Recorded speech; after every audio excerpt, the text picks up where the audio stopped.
All right, so in the previous lecture, we talked about creating, that third chart. So we had two charts, we were able to get that 2 by 2 dimension, and we talked about how we can expand that third chart to go the whole distance of both those other charts.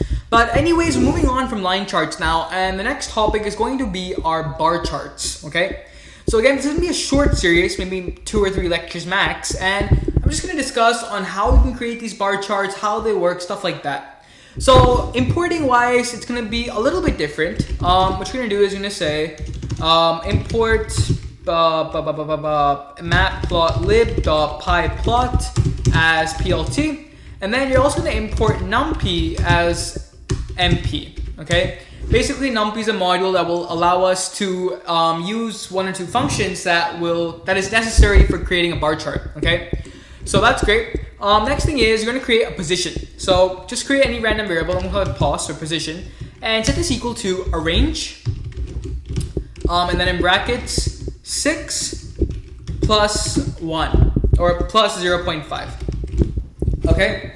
So let me quickly explain what's happening here. The arrange function basically creates an array. Okay. So think of it as a range, not the word arrange, but a range. It's basically an array of 6 values that we haven't really created yet. And then you're specifying the distance between each bar of the bar graph, okay? So arrange 6 creates 6 bars, and 0.5 is a specification of the distance between the bars.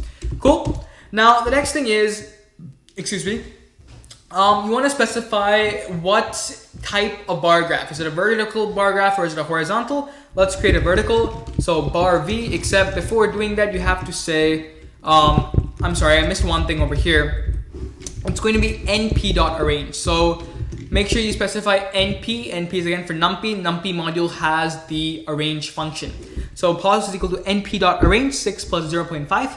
And then you're going to say plt.barv and then you're going to say pos, comma, the 6 values. So these 6 values again will be numbers. These numbers will indicate how high the bar should be. Again, I'm pretty sure you know how bar graphs work, so go ahead and enter some 6 random values. I'm going to say 4, 8, 12, 3, 17, and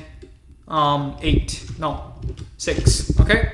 And then you can specify some other stuff like how do you want to align it. I'm going to align mine center.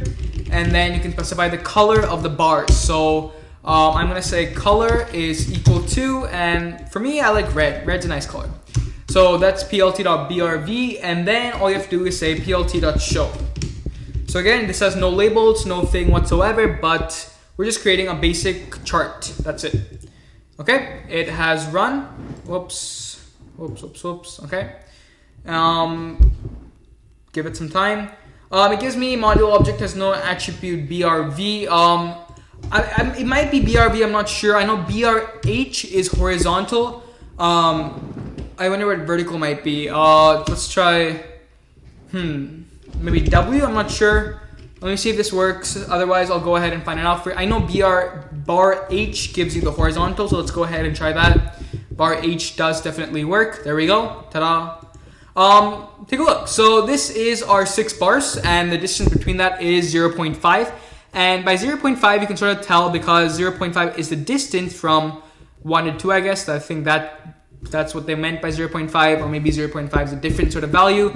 But you can see the distance. You can see how it's now horizontally placed. Let me make it a little bit higher, and the values are all correct. So awesome job. This was our first introductory lecture into bar graphs. Again, I will find out what is the vertical. I'm not completely sure, but I'll go ahead and double check. And in the next lecture, we'll be adding those labels, so titles, stuff like that. See you in the next lecture.